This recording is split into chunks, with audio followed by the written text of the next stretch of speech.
Hey guys, this is Kevin with Tire Discount. Today we're going to talk about finding your tire size.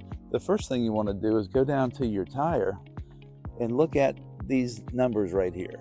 So the first number, the 235, is going to be your tire width. The next number, the 45, is your tire aspect ratio, which is a percentage of the width.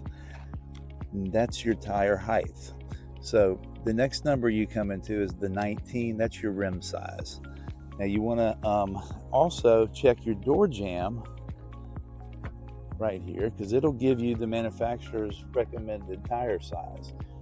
Always want to check that because sometimes you could have a rim that has been changed out to a aftermarket rim, and we don't want to send you the wrong size. So once you do that, go ahead and fill out our application for the credit and then call us right back, place your order, and it makes it a seamless process. And we hope to talk to you soon.